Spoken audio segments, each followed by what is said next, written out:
네, 오늘 미가서 4장 1절에서 5절 이 말씀 가지고 무기여 잘 있거라 라는 제목을 가지고 말씀을 함께 나누려고 합니다. 지난주 책 한 권을 읽었습니다. 책 제목이 오늘 설교의 제목과 동일합니다. 무기여 잘 있거라. 어니스트 해밍웨이가 쓴 작품입니다. 이 장편 소설은 해밍웨이가 실제로 제1차 세계대전에 참전을 했는데 그 참전했던 그 전쟁에 참혹한 참상을 경험으로 쓴 장편 소설입니다. 그 전쟁 배경으로 했지만 그 전쟁 안에서 피어나는 아주 격정적이고 뜨거운 사랑, 그 사랑을 그리고 있습니다.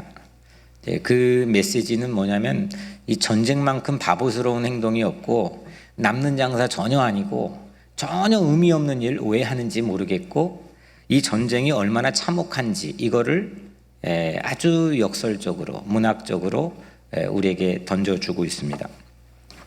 정확한 연도는 모르겠는데 아마 1922년도 정도 작품인데 1950 몇 년도에 그 해밍웨이가 노벨상을 노인과 받으러 받았기 때문에 그 초기 작품, 젊은 시절 19살에 1차 세계대전에 의용군으로 참여해서 다리가 파편이 200 몇 개가 폭탄이 터져가지고 했는데 그 참혹한 이 현실에 대해서 몸으로 체험하면서 그린 작품 무기여 잘 있거라입니다.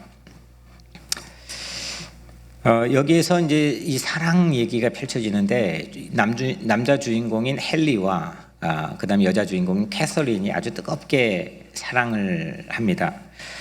이 사랑이 마치 그 참혹한 전쟁을 이불처럼 아주 고이 덮어줍니다.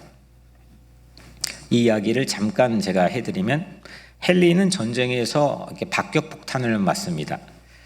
그리고 온몸이 만신창이가 되어 후송이 됩니다. 아주 중환자였습니다. 근데 거기에 종군 간호사로 와 있는 캐서린과 운명적 만남을 갖게 되죠. 마치 이제 헨리에게 캐서린은 구원자 같았습니다. 하나에서 열까지는 모든 것들을 책임져주고 정성을 다해서 야 이런 천사가 있나 싶을 정도로 책임져 줬습니다. 이때 해밍웨이가 이제 이 소설 안에서 아주 유명한 글을 남기죠. 나는 사랑을 믿지 않았다. 그런데 놀랍게도 사랑에 빠졌다. 그녀는 내 삶의 가장 소중한 존재가 되었다. 이 정성스러운 간호 덕분에 완치된 헨리가 임신한 캐서린을 두고 다시 군복무 요청이 와서 전쟁터로 나가게 됩니다.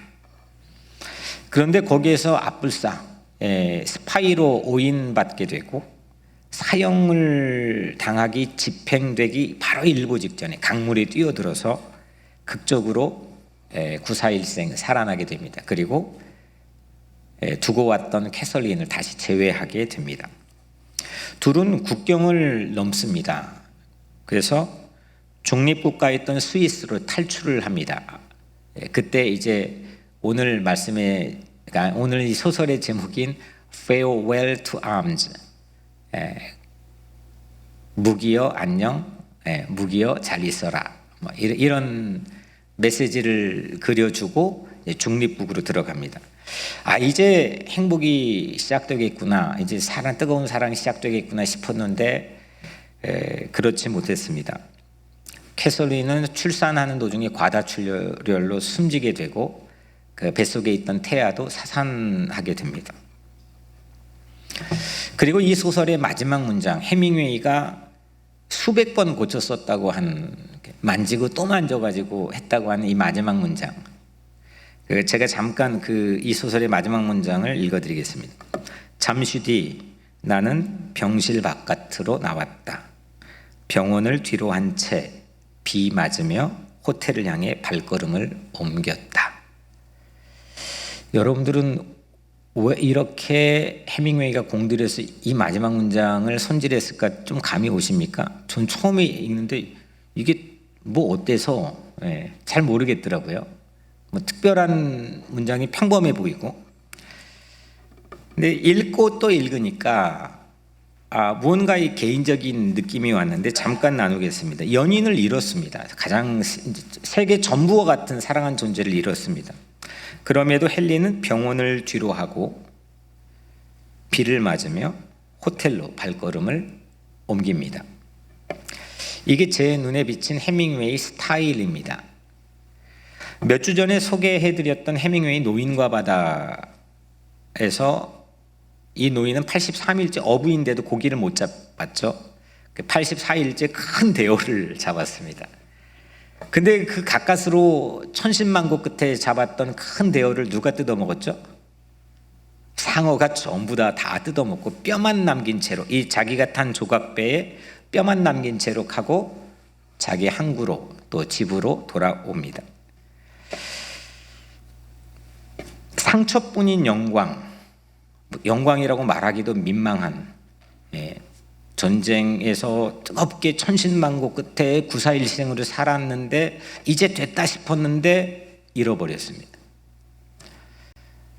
83일째 비아냥만 받던 어부였는데 그 대어를 잡았는데 상어가 다 뜯어먹었습니다. 이 상처뿐인 영광에 우리는 보통 이게 끝인가 보다, 아닌가 보다, 세상이 원래 그렇지 하고 주저앉습니다. 모든 걸 판을 다 내가 읽은 것처럼 그냥 앞뒤 안 가리고 그냥 거기에서 끝내버리는 경우들 아주 많이 있습니다. 그런데 오늘 해밍웨이의 주인공들, 그러니까 해밍웨이의 주인공들은 염원하던 것들을 잃어버렸는데도 불구하고 마지막에 집으로 또 호텔로 각각 발걸음을 옮기고 있습니다. 잃어버렸는데 결코 잃어버린 것만이 아니라는 걸 아마 전달해주고 있는 거 아닐까 싶습니다. 전쟁은 참혹하지만 사랑은 전쟁을 덮었다는 메시지 아닐까 싶습니다. 무기여 잘 있거라, 여기 안에서 가장 널리 알려져 있는 명문장, 세상은 사람을 부러뜨리지만 그 부러진 곳에서 그들은 더 강해진다. 연인은 죽었지만 헨리가 살아갈 세상은 그 사랑으로 전혀 달라진 세상의 일상으로 돌아가게 되는 거죠. 전쟁터 같은 세상에 우리는 살고 있습니다. 이 세상의 삶에서 무엇가 이 전쟁터에서 우리가 얻을 수 있는 가장 큰 전리품일까? 해밍웨이가 우리에게 주고 있는 메시지로 따라보면 이 전쟁터 같은 세상, 참혹하고 참상이 끊임없이 이어진 세상에서 사랑보다 더한 전리품이 과연 있을까? 그걸 해밍웨이는 우리에게 전달해주고 있다 생각합니다. 2021년 우리는 살고 있습니다. 2021년 어제죠. 9월 11일 뉴욕. 2021년 9월 11일 뉴욕. 9월 11일은 일종의 뭔가를 가리키는 대명사처럼 전 세계의 사람들이 인식하고 있습니다. 근데 2021년 9월 11일 뉴욕, 이거를 신앙적으로 여러분들은 해석이 과연 가능한 걸까요? 우리는 지금 뉴욕에 살고 있습니다. yesterday 9월 11일 2021년에 뉴욕에 있었습니다. 뉴저지에서 오신 분도 있지만 여튼 매 한 가지 과연 이거를 신앙적으로 우리는 어떻게 바라보고 해석해야 되는 건가? 그게 가능한 건가? 20년 전 뉴욕은 참혹했습니다. 참혹한 참상이었습니다. 오전 8시 46분 비행기 한 대가 쌍둥이 빌딩 북쪽 건물에 부딪혔습니다. 불과 17분밖에 지나지 않은 시간, 오전 9시 3분 비행기 또 다른 한 대가 남쪽 건물을 충돌했습니다. 세 번째 비행기는 펜타곤에 들이받았고 네 번째 비행기는 백악관이나 국회의사당을 노린 것으로 보이는데 펜실베니아 남쪽 산악지대에 추락했습니다. 그때 무너진 세계 무역센터 바로 바로 밑에서 델리 가게를 운영하며 사람들 피난을 도왔던 권사님이 우리 교회 안에도 계시고, 그 현장 바로 옆 건물에서 그 참상을 그 유리창으로 지켜봤던 형제도 우리 교회에 다니고 있습니다. 그날 퀸즈보로 브릿지를 네일샵 일 끝나지도 않았는데 하여튼 그 일이 터지고 퀸즈인 집까지 먼지를 뒤집어 쓰고 걸어왔다는 교우들도 있습니다. 생지옥이었습니다. 이 테러로 무려 2,977명이 아까운 생명을 잃었고 2만 5천 명 이상이 부상을 당했습니다.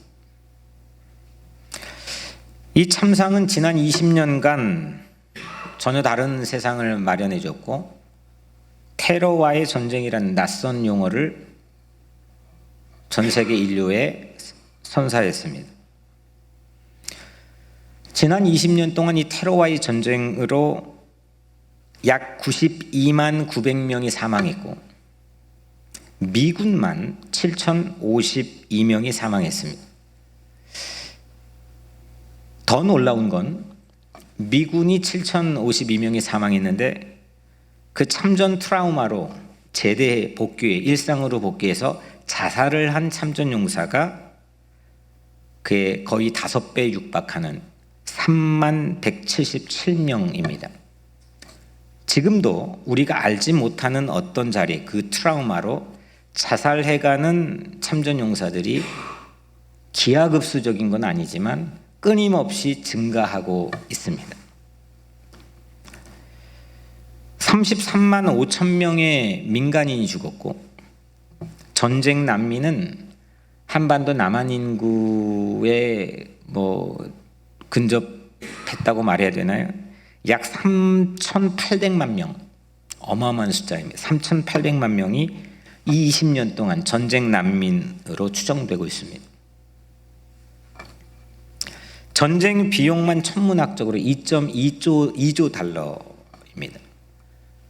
그리고 2035년에는 이게 참전 용사들의 복지나 여러 가지들의 케어를 하는 비용으로 지금 2.2조 달러인데 8조 달러로 추정이 늘어난다고 합니다. 전쟁은 그냥 이렇게 끝난 게 아닙니다.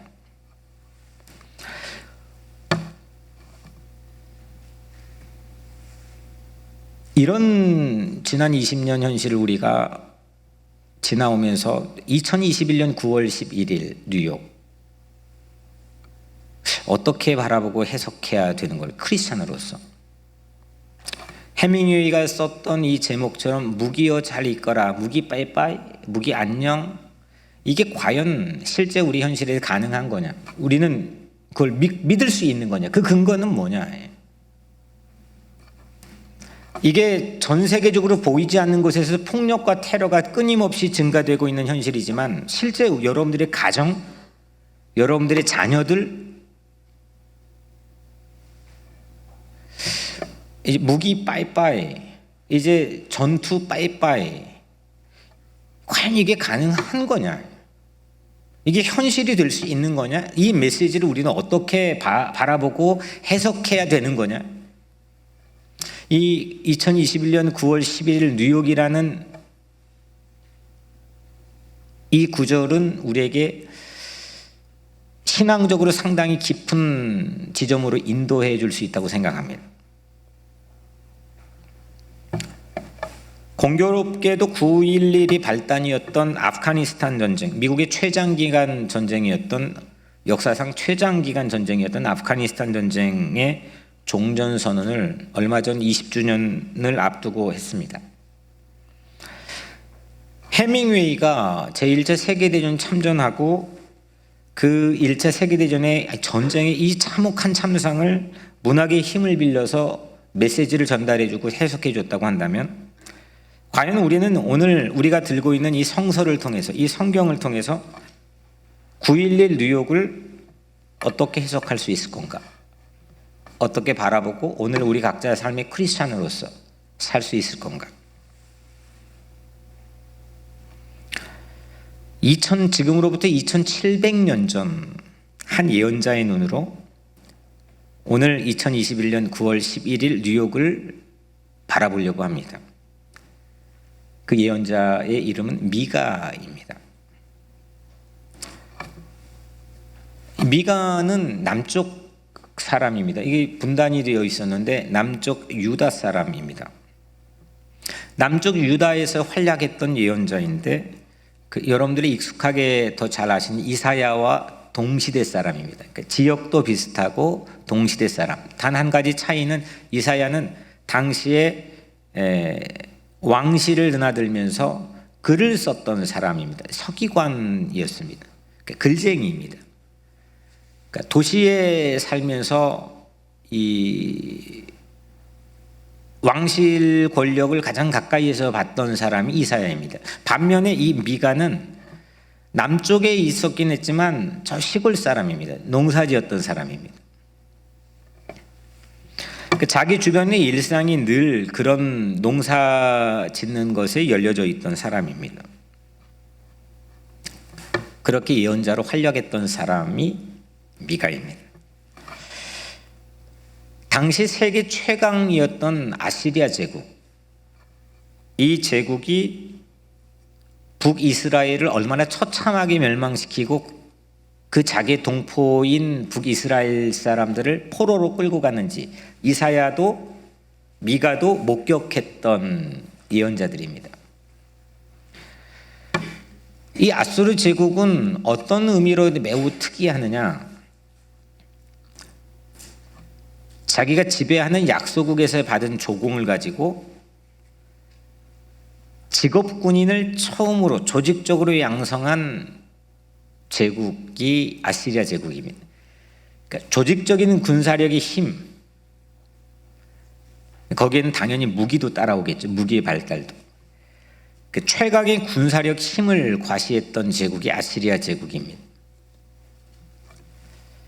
이로 인해서 북쪽 이스라엘은 지도에서 완전히 사라져 버렸고 남쪽만 근근히 남았는데 남쪽도 계속 성경에 보면은 이거 어떻게 생존해야지? 이집트에 붙을까? 그래서 이집트에 가서 한번 조공 바치고 정략 결혼하고 버티다가 또 다른 민족하고 붙었다가 그렇게 하다가 이게 두려움의 표시인 거죠.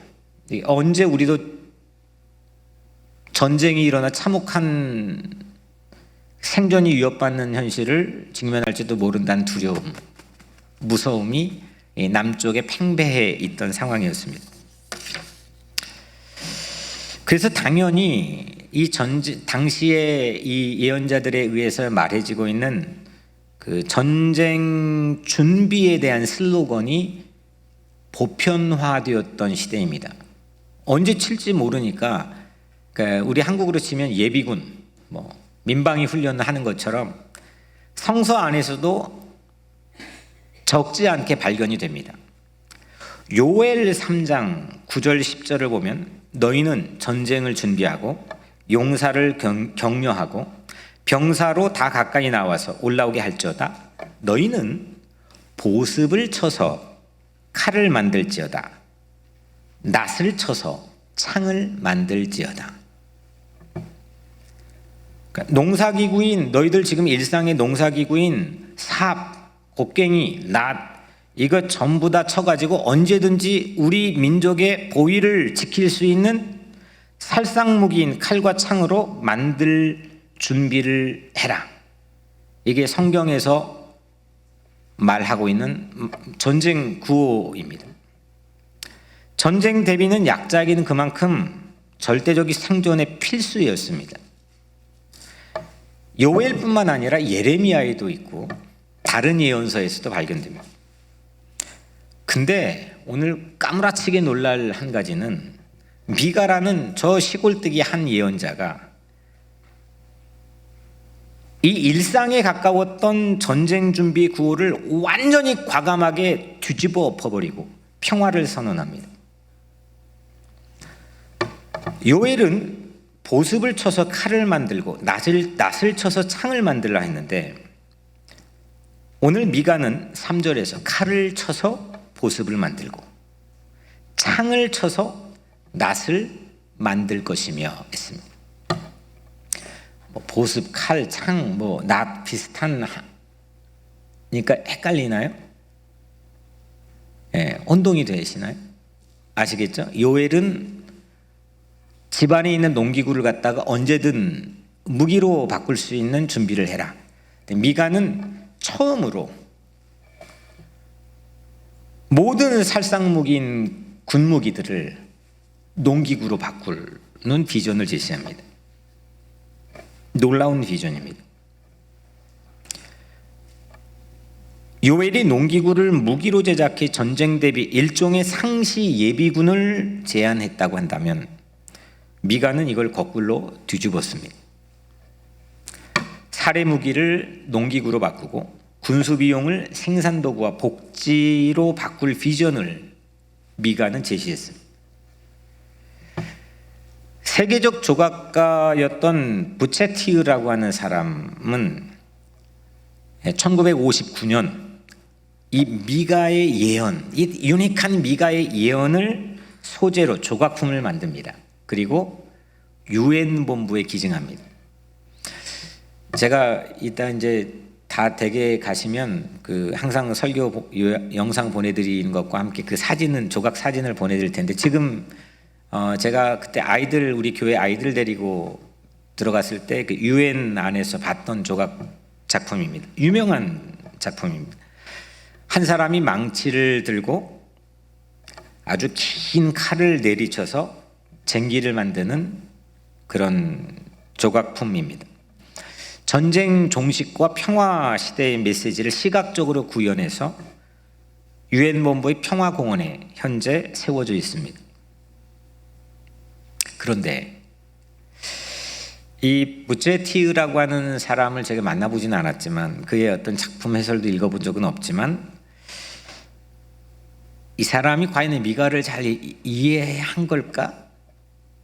미가를 어떻게 이해하고 조각을 했을까? 이런 생각을 가져봅니다. 왜냐하면 이 미가의 예언에서 나온 이 조각품처럼 대부분의 사람들은 오늘 이 친숙한 이 말씀을 단순한 무기체제의 시스템, 그러니까 무기의 이 시스템에 변형을 하면, 무기를 농기구로 바꾸면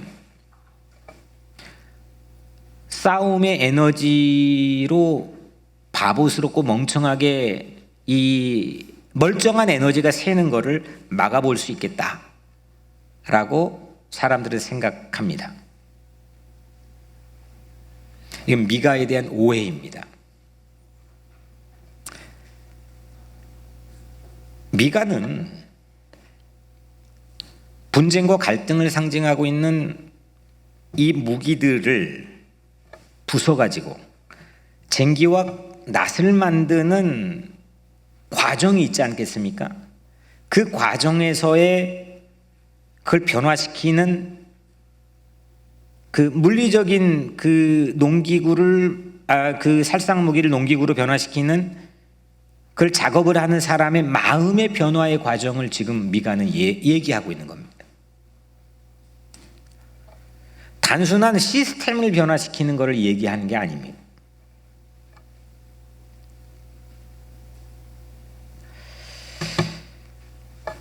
시스템이 해결하지 못했습니다. 제도나 체제가 바꾸지 못했습니다. 심지어는 성경 안에 있는 율법, 법이 해결하지도 못했습니다. 진정한 평화, 우리 가정이건 내 내면의 삶이건 공동체건 민족이건 나라건 전 세계건, 그래서 예수님께서는 결국 우리에게 주신 사랑과 은혜로만이 우리가 구원을 받을 수 있다고 하지 않았습니까? 법이 안 되는 거예요. 체제가 안 되는 거예요. 시스템이 되지 않는다는 거예요. 은혜와 사랑, 그걸로 우리를 구원할 수 있다고 예수님께는 십자가에 달려 돌아가셨습니다. 오늘 2절에 오라, 우리가 여호와의 산에 올라가 야곱의 하나님의 전에 이르자, 그가 그의 도를 가지고 우리에게 가르치실 것이니라. 우리가 그의 길로 행하리라 하리니 이는 율법이 시온에서부터 나올 것이요 여호와의 말씀이 예루살렘에서부터 나올 것입니다.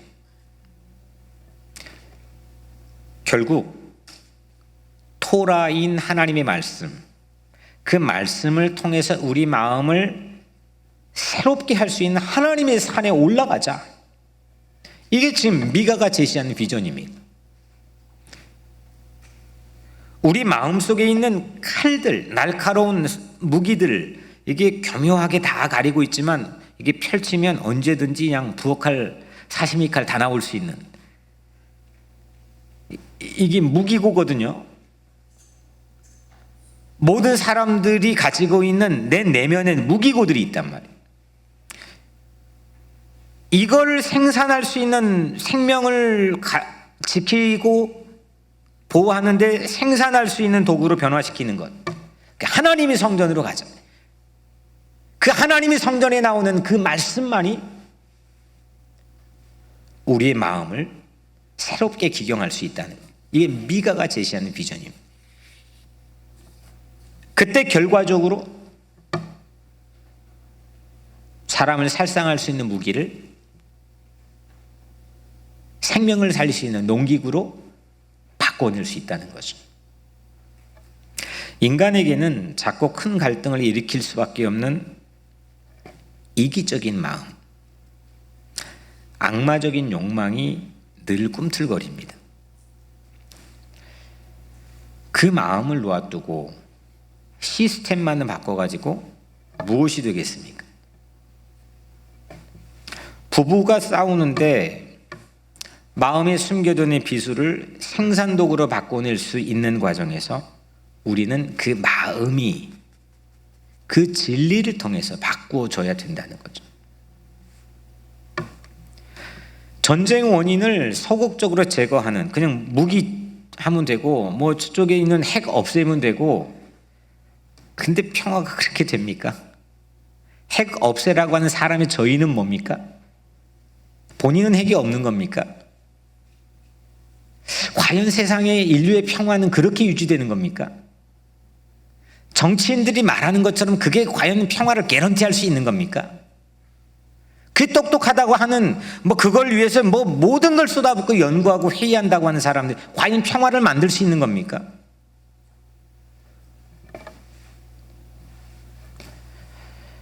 평화를 위한 근본적인 변화, 사상의 대전환,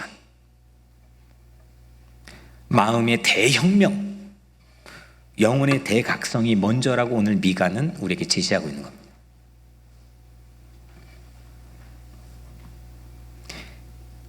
핵무기를 생산기구로 바꾼다. 이게 오늘날 인류의 미가식 표현 아닙니까? 근데 이거는 먼저 우리 모두의 삶의 태도와 목표의 전면적 수정이 필요하다는 게 오늘 미가의 입장입니다. 무기야 잘 있거라. 야, 이게 너무 멋있는 말인데, 해밍웨이는 전쟁을 지울 수 있는 것, 야, 내가 국경 넘어가지고 전쟁 없는 중립국가인 스위스로 탈출하면 되겠다 싶었습니다. 근데 그게 아니야 라고 말하는 겁니다. 그걸로 벗어난다고 되는 게 아니야. 어디로 벗어난다고 특별하겠습니까? 어디 좀 비껴간다고 이게 지금 내게 평화가 보장이 되는 겁니까? 잃어버려도 도저히 잃어버릴 수 없고 빼앗길 수 없는 그 사랑이 전쟁을 지운다는 게 해밍웨이의 메시지입니다. 성경도 비슷합니다. 평화는 자기 확장에 대한 통렬한 자기 반성과 더불어 공존하고 균형에 대한 순수한 갈망에서 평화가 이루어집니다. 지난 20년 우리는 자기 확장, 무한 욕망으로 가지고 있는 자기 확장에 대한 통렬한 자기 반성을 미국은 해야 됩니다. 전 세계는 해야 됩니다. 무수한 사람들이 죽었습니다. 여전히 죽고 있습니다. 무너진 자리에 5개의 빌딩 올렸습니다. 근데 그게 과연 우리에게 평화의 메시지를 주고 있습니까? 저는 여튼 뭐 국경선 평화학교나 뭐 누군가에 꼭 오면 뉴욕은 여하튼 거기 9.11 뮤지엄 가야 된다라고 얘기하는 사람인데 거기 우에 5개 그 무너진 거에다 자존심을 세우기 위해 더 완벽한 이제 비행기도 못 치게끔 푸른 하늘에 있으면 그렇게 디자인했다는 거 아닙니까? 뭐 이게 건물인지 모를 정도로. 근데 그게 우리의 평화와 안전을 지키는 개런티하는 겁니까?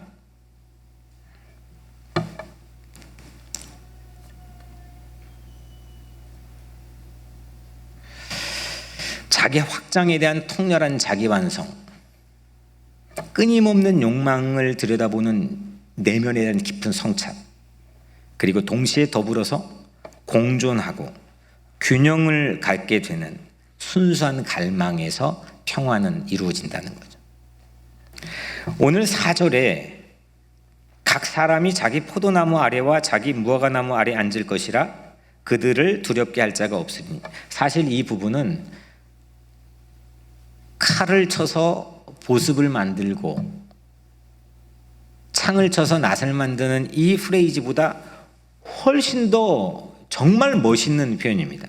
각 사람이 자기 포도나무 아래와 자기 무화과나무 아래에 앉을 것이라 그들을 두렵게 할 자가 없으리라. 각 사람이 자신의 나무 그늘 아래에 앉았다. 그리고 안심하며 나의 정원을, 나의 가든을 가꿀 수 있게 되었다. 다시 말하면 자신의 사유지를 공정하게 가지게 되는 경제적 정의가 오늘 미가가 제시하는 평화의 비전입니다. 여러분들 지금도 빈부격차로 내 집 마련하고 내 땅, 내 사유지 갖는 건 정말 어려운 얘기가 우리에게는 일상이겠지만 당시는 훨씬 더 그랬습니다. 나봇이 포도원을 갖고 있는데 아합이 왕이 욕심내니까 빼앗겼고 살해됐습니다. 자신의 사유지, 자기 땅에서 그늘 아래에 있고 자기의 가든과 자기의 농사를 가꿀 수 있다고 하는 것, 이 경제적 정의가 이루어지고 공존하고 더불어 살고 배려할 수 있다고 하는 것, 오늘 이게 미가가 바라보고 있는 평화의 비전입니다. 확장에 대한 무한 욕망, 교회도 마찬가지로 끊임없이 확장하고 남을 배려하는 가치보다, 남을 지켜보려고 하는 가치보다 내가 살고 보겠다고 하는 가치가 훨씬 더 우월한 끊임없는 자기의 욕망의 확장, 이 바벨 세우는 이 세상이 주는 가치에 대한 모든 욕망을 멈추고 더불어 배려하고 지켜주고 보호해주고, 이걸 갈망하며 사는 삶, 이게 오늘 미가가 우리에게 제시하고 있는 평화에 대한 비전입니다.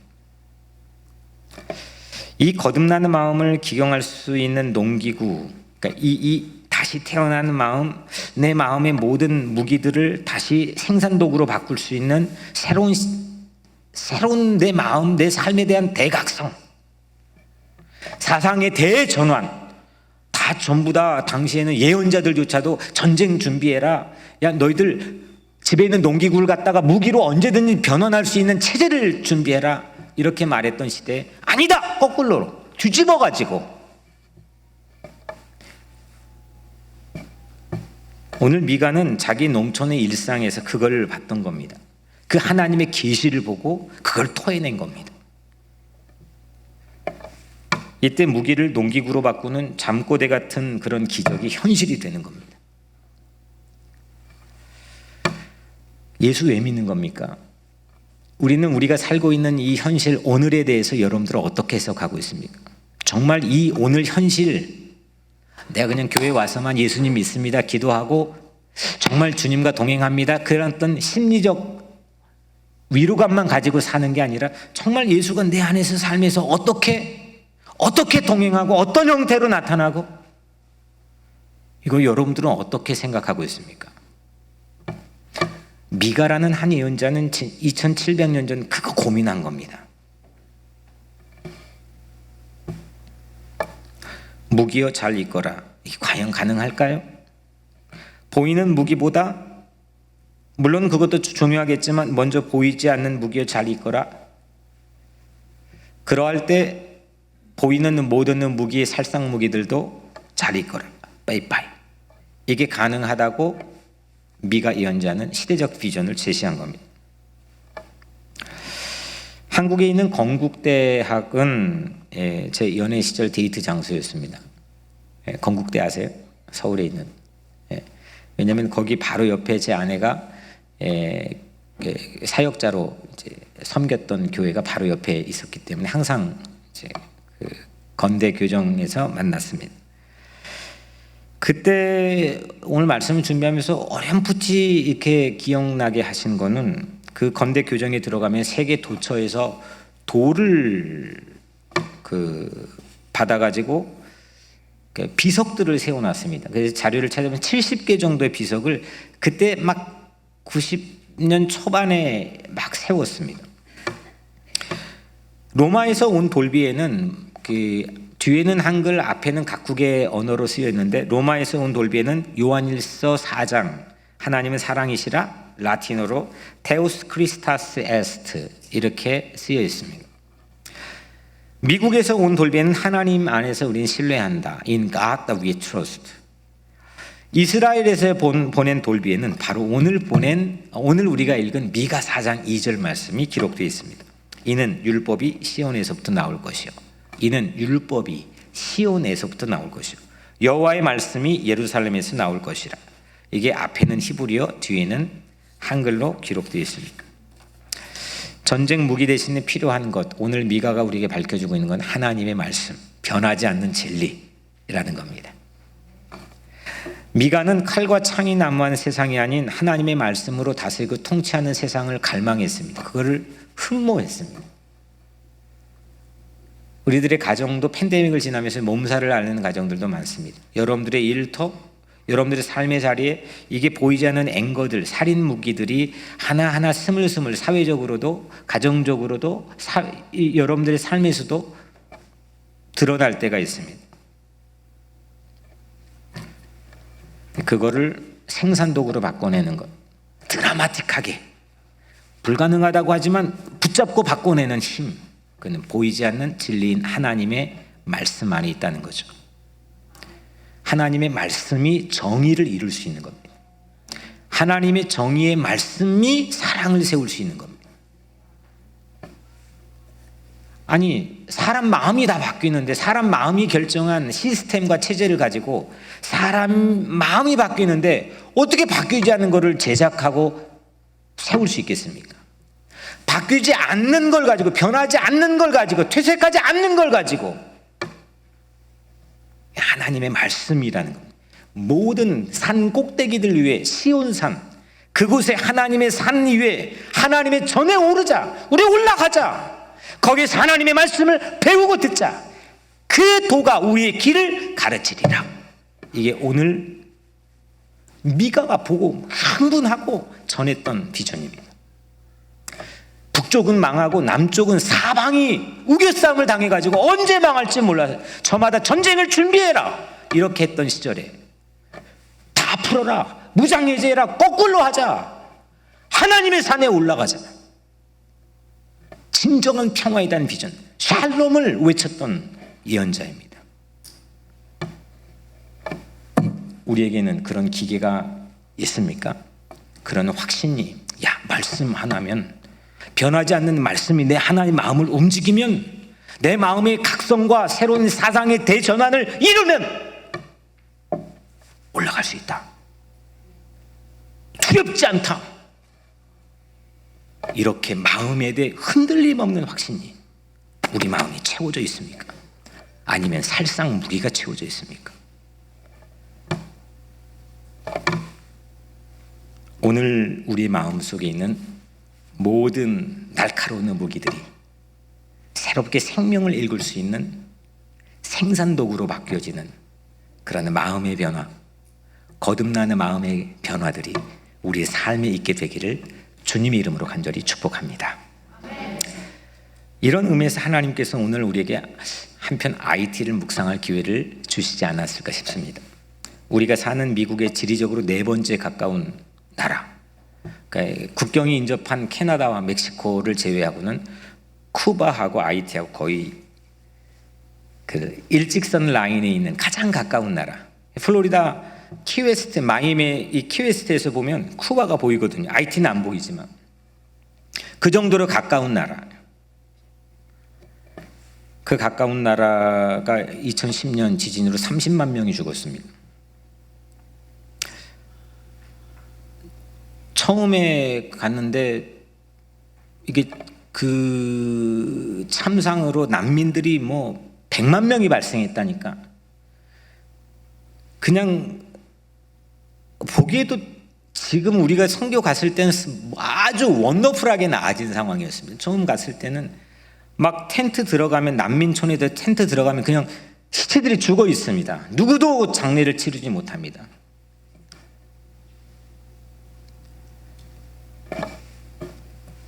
지난 7년, 8년간 우리 교회는 적지 않게 방문했고, 거기에 있는 가장 이중, 더블 빅티마이즈 된, 그러니까 이중적으로, 삼중적으로 버려진 고아들과 친구가 되었습니다. 얼마 전 또 지진이 일어났습니다.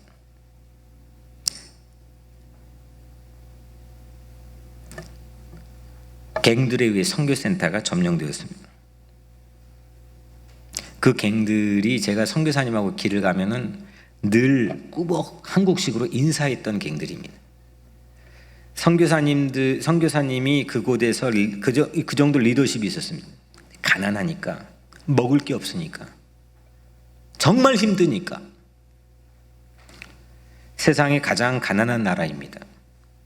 하지만 그 나라에서 봤던 그 고아들의 눈빛은 우리보다 훨씬 더 무기를 농기구로 바꿀 순명한 힘이 담겨 있는 걸 저는 봤습니다. 저보다 훨씬 더. 그런데 18살이 되면 한국 고아원과 마찬가지로 IT의 고아원도 거의 98, 99%는 여자는 창녀촌으로, 남자는 갱으로 갑니다. 이거 어떻게 막았을까?